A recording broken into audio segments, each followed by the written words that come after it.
जी बिस्मिल्लाहिर्रहमानिर्रहीम। आज हम लोगों ने पढ़ना है आर्थर मिलर के बारे में।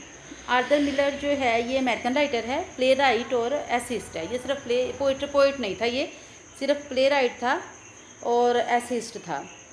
अब जो है ना यानी कि इसका पूरा नाम जो था ना आर्थर एशर मिलर था और ये पैदा हुआ था 17 अक्टूबर 1915 को और इसकी डेथ हुई थी 2005 में 10 फरवरी को। और इसका जो पेशा जो था ये इसने राइटिंग्स को एज एन ऑक्यूपेशन लिया था और ये पेशे के तौर पर जो है ना ये ड्रामा लिखता था और एसेज लिखता था। इसकी जो है ना ये न्यूयॉर्क में पैदा हुआ था। इसकी मैं अर्ली लाइफ के बारे में आपको थोड़ा सा बता दूं। इसने इब्राहिम लिंकन हाई स्कूल था, वहाँ से इसने ग्रेजुएशन की थी। उसके बाद जो है ना ये मतलब अच्छी खासी ठीक ठाक फैमिली से था, लेकिन वॉल स्ट्रीट क्रैश हुआ था 1920 में। वॉल स्ट्रीट क्रैश, उसमें जो है ना काफ़ी सारी बड़ी लूटमार हुई, बड़ा मतलब हालात ख़राब हुए और ये लोग भी जो है ना उसमें इनके पास जो कुछ भी था इनका सब चला गया और उसके बाद ये जो है ना इनके हालात ख़राब हो गए। और उसके बाद जो है ना ये मिकैगन नाम की एक यूनिवर्सिटी थी, उसमें ये जो है ना ये एक अटेंडेंट के तौर पे काम करता रहा। फिर इसने जो है वो जनरल सहाफ़त में आया थोड़े अरसे के लिए और फिर इसने जो है ना वो जर्नलिज़म की फील्ड में आके थोड़ा सा काम किया और वो काम इसने मिकैगन यूनिवर्सिटी के लिए ही किया था। यानी वहाँ पर भी मिकैगन यूनिवर्सिटी के में से एक डेली न्यूज़पेपर इशू होता था, उसमें इसने एज ए जर्नलिस्ट काम किया था। उसके बाद जो है ना इसने ये जर्नलिज्म छोड़ दी, जर्नलिस्ट की फील्ड छोड़ दी और फील्ड छोड़ने के बाद इसने ये डिसाइड किया कि मैं ग्रेजुएशन करूँगा, वो भी इंग्लिश में। तो इसने पहली ग्रेजुएशन जो है वो इब्राहिम लिंकन स्कूल से की थी। दूसरी ग्रेजुएशन के लिए इसने अपनी जो है ना बैचलर की डिग्री इसने वहाँ से ली इंग्लिश में और इसने जर्नलिज़म को खुदाफिज कह दिया। इसकी अगर फैमिली को देखा जाए तो मैंने आपको पहले बताया कि इसकी फैमिली पहले बड़ी ठीक ठाक थी, लेकिन वॉल स्ट्रीट क्रैश 1920 में अपना सब कुछ इसने गवा दिया था। अपनी इसकी फैमिली में दो सिबलिंग्स थे, ये दो बहन भाई थे। इसने इसकी फैमिली की अगर बात करें, यानी इसके बहन भाइयों के अलावा इसकी फैमिली की बात करें तो इसने 3 दफ़ा शादी की थी। और पहली शादी इसने जो की थी वो मैरी के साथ की थी, दूसरी मैलियन के साथ और फिर मुनार्क के साथ। 3 जो है ना इसने शादियां की थी। और लेकिन उसके बावजूद भी जब इसकी डेथ हुई थी आर्थर मिलर की, तो ये होटल के कंपार्टमेंट में मरा था। इसके पास कोई अटेंडेंट उस वक़्त मौजूद नहीं था। और मिलर जो है अगर इसकी फैमिली की बात करें इसके बच्चों की, तो इसके 4 बच्चे थे, जिसमें से मैरी, जेन, रॉबर्ट और इंग नाम से इसके 4 बच्चे थे। और ये जो है ना उसके बाद उसकी आगे जब इसने लिखना शुरू किया तो इसको बहुत अच्छा रिस्पांस नहीं मिला। यानी कि जिस तरह बाकी राइटर्स को रिस्पांस मिलता है उस तरह से इसको रिस्पांस नहीं मिला। इसने जो सबसे पहला इसने प्ले लिखा वो ये था, इसका नाम था the man who had all the luck और ये इसने लिखा था 1940 में ये लिखा था। और 1940 लिखा ये प्ले जो है ना बहुत कामयाब नहीं रहा था। सिर्फ 4 दफ़ा ये प्ले परफॉर्म हुआ, यानी कि स्टेज पर बहुत कामयाबी इस प्ले को नहीं मिली और ये प्ले सिर्फ और सिर्फ 4 दफ़ा परफॉर्म हुआ। और उसके बाद जो है ना इसने ऑल माय सन्स लिखा। ऑल माय सन्स जो है ये इसका पहला सक्सेसफुल प्ले था। ये इतना सक्सेसफुल रहा कि इसने पीछे जो the man who had all the luck में जो कुछ भी इसकी कमियां खामियां थी ना, उन सब को जो है ना सबको इसने कवर कर लिया। यानी कि जो इसने सारी कसर निकाल दी पिछले प्ले की भी।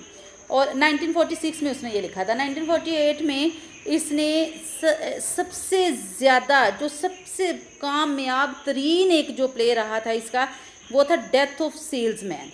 ठीक है, तो डेथ ऑफ सेल्समैन जो है ना वो ऑल माय सन से भी ज़्यादा कामयाबी ले गया। यानी अब इसको इसकी मेहनत के समरात मिलने लगे। पहला जो प्ले लिखा 4 दफ़ा परफॉर्म हुआ, फ्लॉप रहा। ऑल माय सन्स लिखा 1946 में, पहला सक्सेसफुल प्ले रहा। उसके बाद 1948 में इसने डेथ ऑफ अ सेल्समैन लिखा।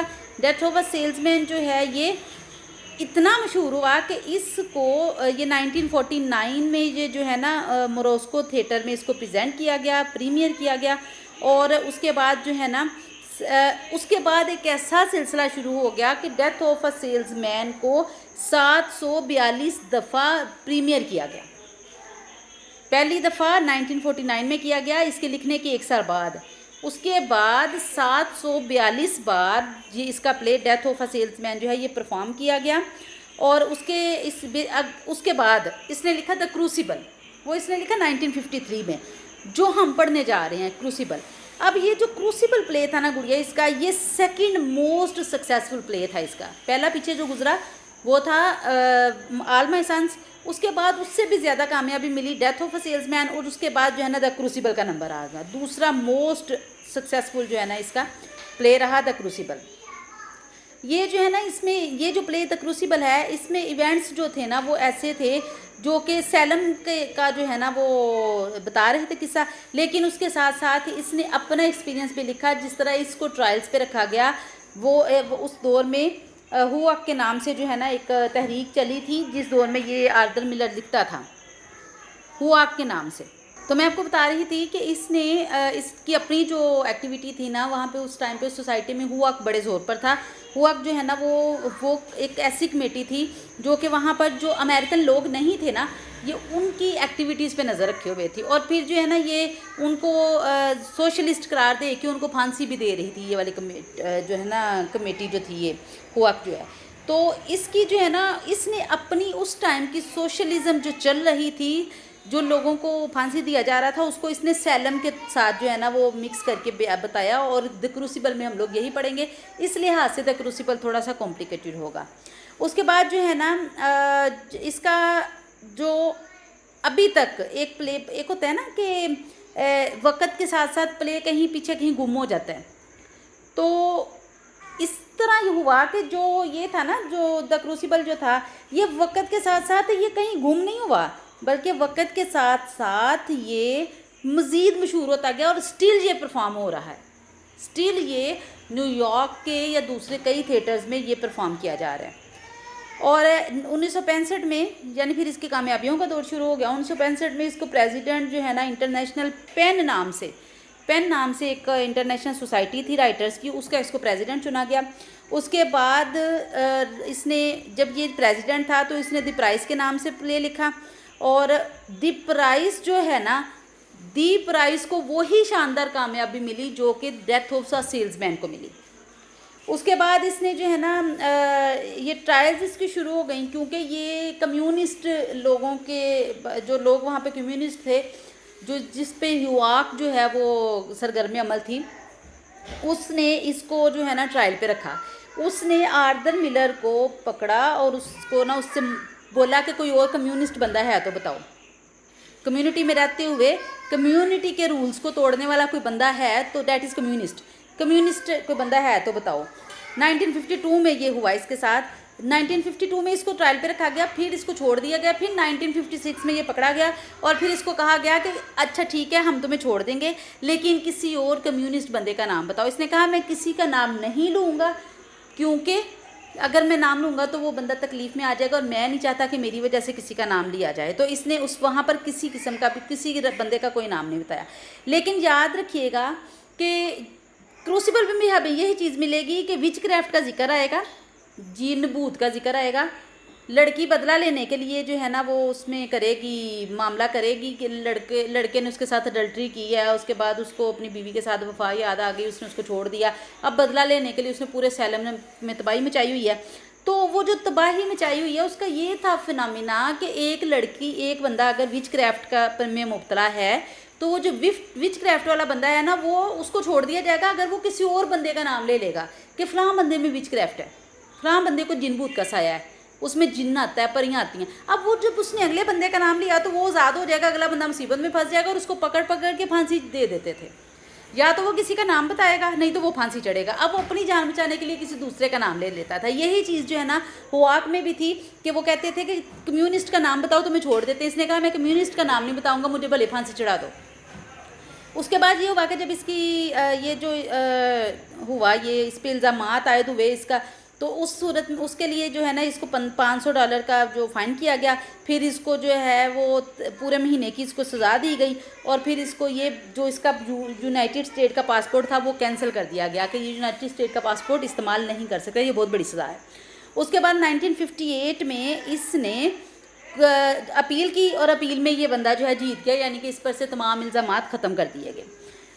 ये था जी इसकी लाइफ का थोड़ा सा। अब इसको अवार्ड्स कौन कौन से मिले थे, कुछ अवार्ड जो इसके नाम पे याद रखिएगा, आर्थर मिलर के नाम पे एक अवार्ड स्टिल चल रहा है। इसको अवार्ड दिया गया था और उसका नाम आर्थर मिलर रख दिया गया था। लेकिन सबसे पहले जिसको अवार्ड मिला था डेथ ऑफ सेल्समैन पर मिला था, पुलिट्जर प्राइज इसको मिला था। उसके बाद जो है ना आर्थर मिलर अवार्ड मिला था, वो इसको ड्रामा आर्टिस्ट के ड्रामा राइटिंग पे मिला था, यानी कि इसने जो प्लेस लिखे थे उस पर इसको ड्रामा राइटिंग का अवार्ड मिला था।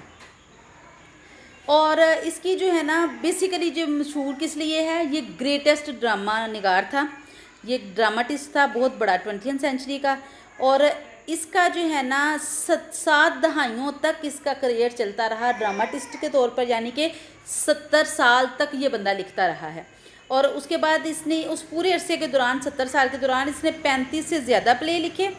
एसेज भी लिखता था लेकिन एसेज में इतना ये मशहूर फेमस नहीं था, रिनाउंड नहीं था, बल्कि ये सही इसको जो फेम मिली वो इसको प्ले लिखने की वजह से मिली। और उसके बाद जो है ना आर्थर मिलर के नाम से एक थिएटर भी है लिखा जो है ना वो खोला गया है मिशिगन यूनिवर्सिटी में, जहाँ पर इसने एज अ जर्नलिस्ट काम किया था। ठीक है जी, ये था इसकी लाइफ का थोड़ा सा मैंने आपको बताया।